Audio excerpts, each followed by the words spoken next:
Welcome everyone to today's panel discussion. Today we're diving into a topic that's critical for anyone interested in global finance and investing: BlackRock and Vanguard.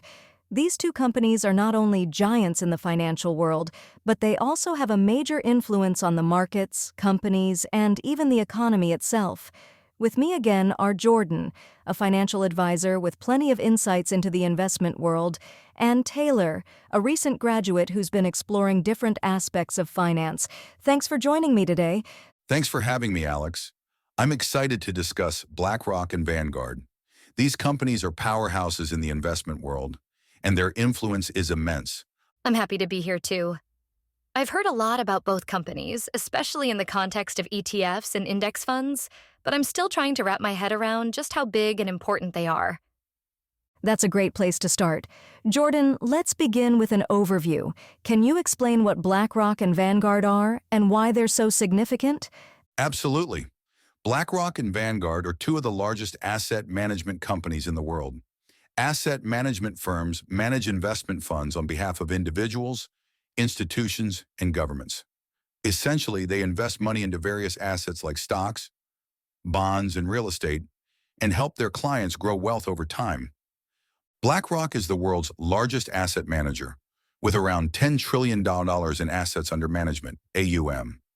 Vanguard, while slightly smaller, is still a massive player with around $8 trillion in AUM.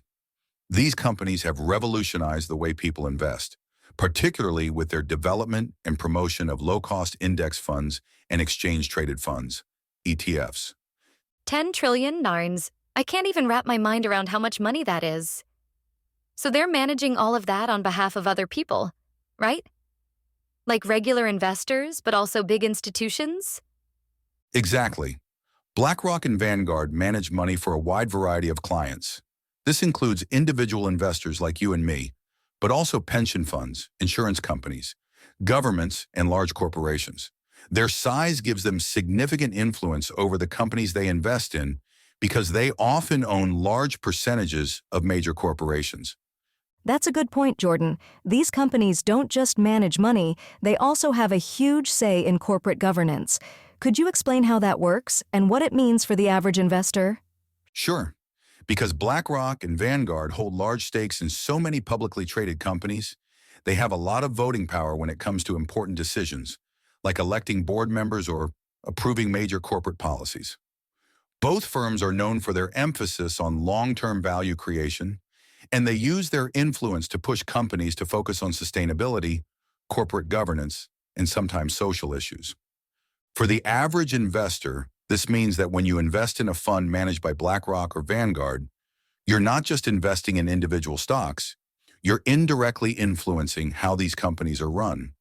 Now, this doesn't mean you have direct control, but it does mean that these firms vote on your behalf in shareholder meetings. So they're like these massive middlemen who have the power to shape corporate decisions. Does that mean they also have a lot of political influence too? I've read that some people think they're too powerful. Yes, they definitely have political and economic influence. When you manage trillions of dollars, you're going to have a say in how things run, both in the private sector and in public policy discussions. BlackRock, for example, has been known to advise governments and central banks on economic issues, especially during times of financial crisis. There's some debate about whether companies like BlackRock and Vanguard have too much power. Critics argue that their sheer size creates potential conflicts of interest, particularly when they own large stakes in competing companies within the same industries. Supporters, on the other hand, point to the fact that these firms have helped democratize investing by providing low-cost options to millions of people. That brings us to a key question. Why are BlackRock and Vanguard so dominant in the world of low-cost investing? What sets them apart from other asset managers? The main reason for their dominance is their focus on passive investing, particularly through index funds and ETFs. In the past, most asset managers used active management, where fund managers picked individual stocks and tried to outperform the market. However, research has shown that, over the long term, very few active managers can consistently beat the market. Vanguard, in particular, was a pioneer in passive investing. Its founder, Jack Bogle, believed that instead of trying to beat the market, investors should simply try to match it, at a very low cost. This led to the creation of index funds, which track major indices like the S&P 500, allowing investors to buy into the entire market rather than trying to pick individual winners. I've heard about index funds and how they're cheaper. But why are they so much less expensive than other types of funds? Good question. Index funds and ETFs are cheaper because they don't require active management. In an actively managed fund, you have a team of analysts and fund managers who are constantly researching and picking stocks, which drives up costs. With an index fund, the goal is simply to replicate the performance of an index, so there's much less day-to-day management required. This allows companies like Vanguard and BlackRock to charge much lower fees, which is one of the reasons their products are so popular. Fees are definitely an important consideration for investors. Taylor, as someone who's new to investing, how important are fees to you when choosing where to put your money? Fees are a big deal for me because I don't have a lot of extra money to begin with. The idea that I can invest in something that tracks the whole market for a low cost sounds really appealing. I don't want to pay high fees for someone to pick stocks for me if they're not even likely to beat the market in the long run.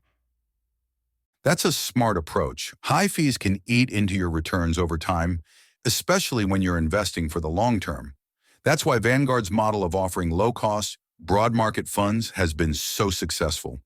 BlackRock has followed a similar path with its iShares ETFs, which are also known for being cost-effective. Speaking of iShares, that's BlackRock's big brand for ETFs, right? Could you explain more about how BlackRock and Vanguard compare when it comes to ETFs? Yes, you're right. iShares is BlackRock's line of ETFs, and it's the largest ETF provider in the world. Vanguard also offers a wide range of ETFs, and they've both become dominant players in this space. While both companies offer similar products, there are some differences. BlackRock tends to have more specialized ETFs, including thematic and sector-specific funds, while Vanguard focuses more on broad market, low-cost funds. For example, if you're looking for an ETF that tracks a niche sector like clean energy or cybersecurity, BlackRock's iShares might have more options. On the other hand, if you're looking for a simple, low-cost fund that tracks a broad market index like the S&P 500, Vanguard might be your go-to. So, if I'm understanding this right, both companies offer similar ways to invest. But BlackRock might be better if I want something more specific, while Vanguard is more focused on broad, simple options? Exactly. It comes down to your investment goals. If you're a beginner or prefer a set-it-and-forget-it approach, Vanguard's broad market funds are a great option. If you're a more experienced investor looking to make specific bets on certain sectors or themes, BlackRock's iShares might give you more flexibility. That's a helpful distinction. Let's talk about another important aspect of these two companies, their approach to corporate social responsibility and sustainability. Both BlackRock and Vanguard have made headlines for their stance on environmental, social, and governance, ESG issues. Jordan, could you elaborate on what ESG is and how these companies incorporate it into their investment strategies? ESG stands for environmental, social, and governance, and it refers to a set of criteria used to evaluate companies on how responsibly they operate. Environmental factors might include how a company addresses climate change, social factors might involve labor practices and diversity, and governance refers to how a company is run, things like executive pay and board diversity. Both BlackRock and Vanguard have embraced ESG to varying degrees. BlackRock, under its CEO Larry Fink, has been particularly vocal about the need for companies to focus on long-term sustainability.